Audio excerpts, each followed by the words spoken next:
Welcome friends in RK Tech channel. Today we are going to start new topic, that is dynamic programming, right? So this topic is come under unit 4. So first of all you have to know what is dynamic programming. Dynamic programming basically it's a divide and conquer approach. जैसे आपने divide and conquer approach के बारे में पढ़ा था. What is divide and conquer approach? It solve the large problem into small sub problems, solve each sub problem recursively, and after which combine all the sub problem solution for finding a unique solution or a final solution, right? So this is divide and conquer approach. इसी तरीके से हमारी dynamic programming है, ठीक है ना, जो हमारा क्योंकि डायनामिक प्रोग्रामिंग बेसिकली जो होता है आपका वो किस तरह की प्रॉब्लम पर लागू होता है, डेट इज़ ऑप्टिमाइजेशन प्रॉब्लम, ठीक है ना. इसका एप्लीकेशन कहाँ है, डेट इज़ ऑप्टिमाइजेशन प्रॉब्लम. अब क्वेश्चन ये आता है कि what is optimisation problem. Optimisation problem are those problem which are having more than one solutions, which are having more than one answers, ठीक है ना, मोर देन वन पॉसिबिलिटीज़. इस तरह की जितनी भी प्रॉब्लम्स हैं they all are comes into the category of dynamic programming, right, ठीक है ना. अब मोर देन वन आंसर्स होंगे तो उसमें से द बेस्ट वन को फाइंड आउट करना, या फिर आप ये कहेंगे हम एन ऑप्टिमल सॉल्यूशन को फाइंड आउट करना, it's a tricky task, right. So we have various thousands और lakhs possibilities or answers, and we have to select only one answer that is optimal. So it is very critical task, right? So इस चीज़ को remove करने के लिए हमें dynamic programming हम पढ़ते हैं, ठीक है ना. डायनामिक प्रोग्रामिंग आया, इसमें क्या होता है, जो सब प्रॉब्लम्स होती हैं वो आपकी एक दूसरे पर इंडिपेंडेंट नहीं होती, ठीक है ना, वो एक दूसरे पर इंडिपेंडेंट नहीं होती. Sub problems are not independents, where sub problems share sub problems. Means एक सब प्रॉब्लम जो होगी उसका जो सॉल्यूशन होगा वो प्रीवियस वाली के सॉल्यूशन से ही वो निकलेगा. नेक्स्ट वाला सॉल्यूशन मीन्स अगली वैल्यू तब निकल पाएगी जब तक उससे प्रीवियस वाली वैल्यू आपको पता होनी चाहिए, राइट. सो सब प्रॉब्लम्स शेयर्स सब प्रॉब्लम्स, ये इसका मेन कंसेप्ट है डीपी का. नेक्स्ट हम चलते हैं. नेक्स्ट कंसेप्ट क्या है इसमें, dynamic programming solves each sub problems, या फिर आप ये कहिए every sub problems just once, every sub problem just once and store its value in a table, right.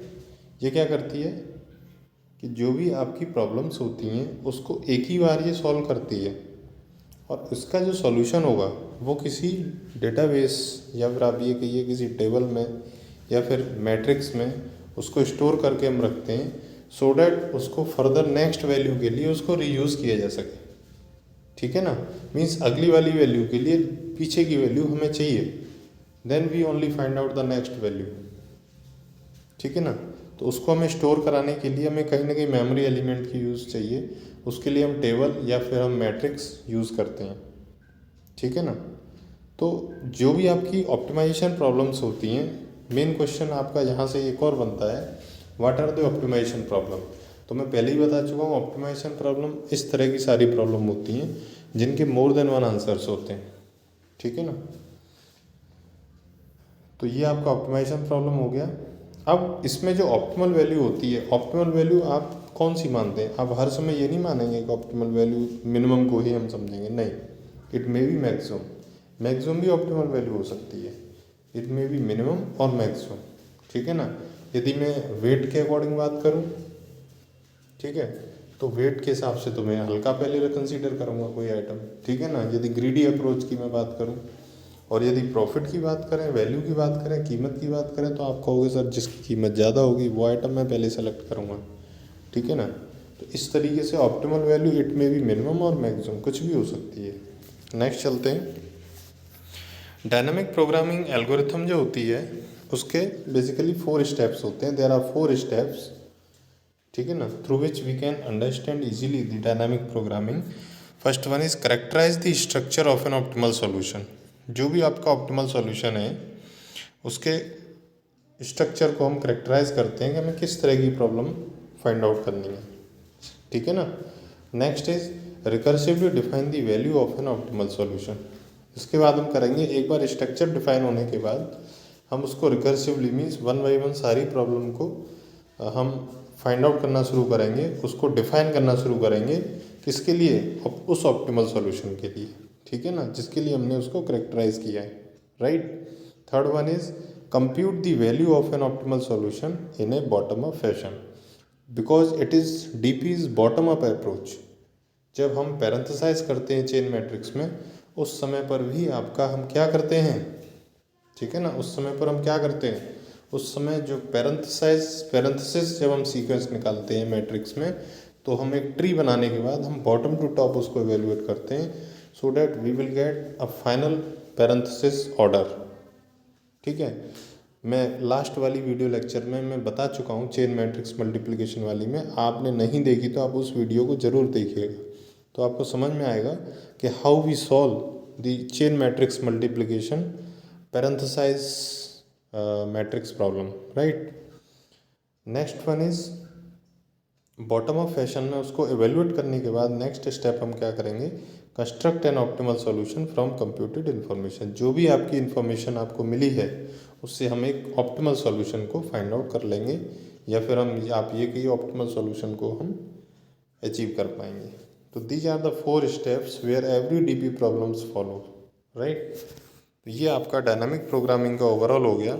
अब नेक्स्ट इसमें मैं एक एग्जांपल लेता हूँ, that is assembly line scheduling.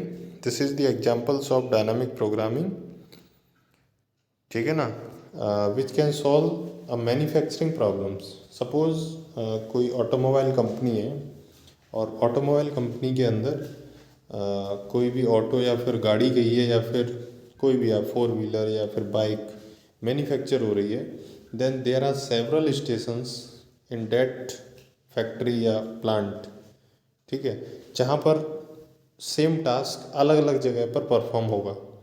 Means ऐसा नहीं होता है कि एक ही जगह पर पूरी गाड़ी चेस आया, पूरी गाड़ी प्रिपेयर हो गया आपको मिल जाएगी, ठीक है।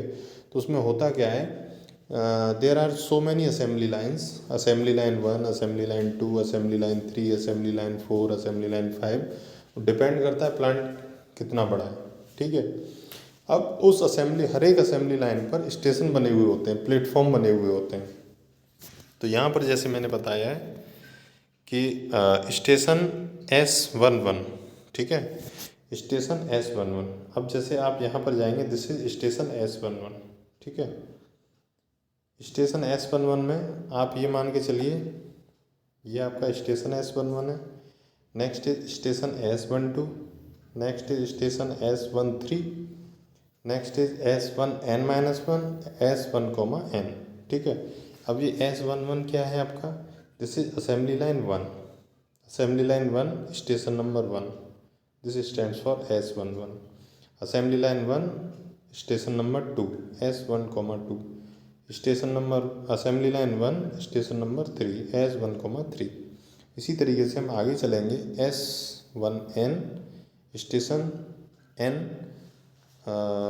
एट असेंबली लाइन 1, ठीक है। नेक्स्ट हम सेकंड असेंबली लाइन ले रहे हैं, date is S2, 1, S2, 3, S2, 2, S2, 3, S2, S2, n-1 and n, ठीक है ना। तो इस तरीके से हम इसको सेकंड असेंबली लाइन के स्टेशन को हम डिफाइन कर देंगे। अब होता क्या है इसमें होता क्या है, बेसिकली जब गाड़ी का चेसिस एंटर करेगा आपका, या तो आपकी असेंबली लाइन 1 में जाएगा या फिर नीचे असेंबली लाइन 2 में आएगा। सपोज़ करो असेंबली लाइन 1 में गया, इसके बाद यहाँ पर सपोज़ करो चेस में पेंट होना है, ठीक है ना। नेक्स्ट फिर इसके बाद वाले जो स्टेशन में क्या होना है, इसकी वायरिंग होनी है या फिर इंजन कसा जाना है, नेक्स्ट में पेंट होना है, नेक्स्ट में इसकी परफॉर्मेंस चेक होनी है, और यहाँ पर कंप्लीट होने के बाद आपको फाइनल गाड़ी यहाँ से मिल जाएगी, ठीक है।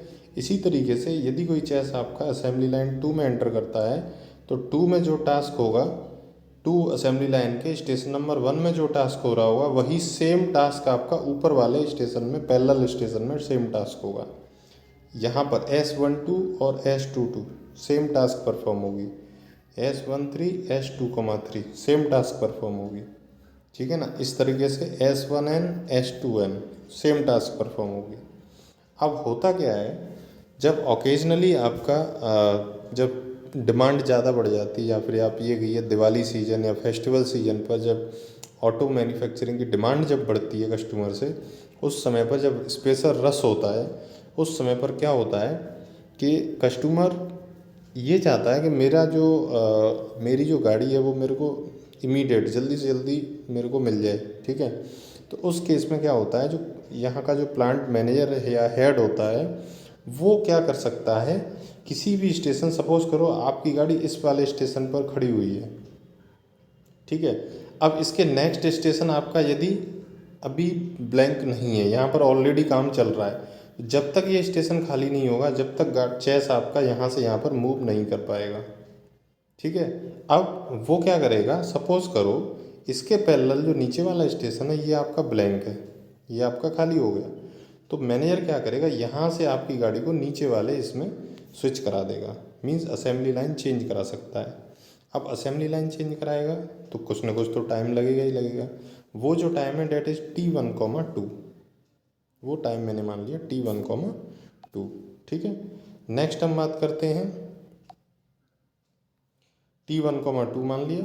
अब सिमिलरली स्टेशन 2,2 से कोई गाड़ी यदि मूव करती है आपकी स्टेशन S1,3 में, तो it will take some time, that is T2,2, ठीक है ना। इसी तरीके से आपका स्टेशन नंबर 2,n-1 से 1,n की पास जाती है, तो यहाँ पर भी कोई ना कोई टाइम लगेगा। इसी तरीके से स्टेशन 1 से यदि कोई असेंबली लाइन 1 से 2 में कोई गाड़ी यदि मूव करती है, तो it will take some time, that is T1,1 T1,2 T1,3 dot dot dot T1,n, ठीक है ना। तो इस तरीके से ये हमारा टाइम उसमें कुछ ना कुछ लगेगा। अच्छा, दूसरी चीज़, the time between station 1 to station 2, station 2 to station 3 and n-1 and dot dot dot up to n within same assembly line, that is 0, ठीक है ना। टाइम आपका सेम असेंबली लाइन में स्टेशन को स्विच करने में time आपका negligible मान रहे हैं, ठीक है। इसी तरीके से सेकंड असेंबली लाइन में जो टाइम होगा from between various stations, it will be negligible, that is 0। Time आपका तब लगेगा जब आपकी असेंबली लाइन स्विच होगी, या तो 2 से 1 या फिर 1 से 2, आपका कहीं भी यदि ये स्विच करता है then it will take some time, ठीक है। तो यही आपकी असेंबली लाइन शेड्यूलिंग प्रॉब्लम है कि वो मैनेजर जो है किस तरीके से चीज़ों को मैनेज करता है, या फिर किस तरह से उसको शेड्यूलिंग करता है, सो डैट कस्टमर्स की जो डिमांड के अकॉर्डिंग व्हीकल है वो उसको एक कंप्लीट ऑटो रेडी होके फाइनली उसके डिमांड के अकॉर्डिंग उसको अचीव जल्दी से जल्दी उसको मिल पाए, ठीक है ना। सो डैट हम जो ये स्टेशन बने हुए हैं इनका हम प्रॉपर यूटिलाइजेशन ईजीली से कर सकें, ठीक है ना। जनरली क्या होता है, प्रॉब्लम इसमें क्या है, बेसिकली यदि कोई चेस आपका असेंबली लाइन 1 में एंटर किया तो वो पास होके आपका असेंबली लाइन 1 से ही आपको मिलेगा रेडी होके, बाय डिफ़ॉल्ट आपका यही होता है। यदि कोई ऑटो आपका 2 में एंटर किया तो वो 2 से ही कंप्लीट होके आपको यहाँ पे मिलेगा। बट ये जो स्विचिंग होती है ना 2 से 1 में या 1 से 2 में, ये केवल ओकेजनली होती है, ये स्पेशल डिमांड पर ही होती है, ठीक है। तो this is called activity scheduling problem. ये बहुत अच्छा एग्जाम्पल है डायनामिक प्रोग्रामिंग का, आपको एग्जाम में आता है डायनामिक प्रोग्रामिंग के बारे में, तो आप इस एग्जाम्पल को अच्छे से एक्सप्लेन कर सकते हैं। वही चीज़ मैंने यहाँ पे लिखी हुई है, देयर आर n स्टेशंस, ठीक है ना। तो ये सारी चीज़ें असेंबली लाइन शेड्यूलिंग में हो जाएगा, ठीक है। बाकी इससे पहले वाली वीडियो में मैंने चेन मैट्रिक्स का एग्जांपल बताया है, तो ये 2 एग्जांपल आपके डायनामिक प्रोग्रामिंग में आप इसको एक्सप्लेन कर सकते हैं, ठीक है ना। वीडियो को कमेंट करिएगा, लाइक करिएगा, चैनल को सब्सक्राइब करिएगा, अपने दोस्तों को शेयर करना, क्योंकि जितने ज़्यादा बच्चे इसको शेयर करेंगे, पढ़ेंगे, उतना ही उनको नॉलेज मिलेगी, या फिर उनका जो कंसेप्ट है ना, वो क्लियर होगा, ठीक है ना। चलिए, थैंक यू।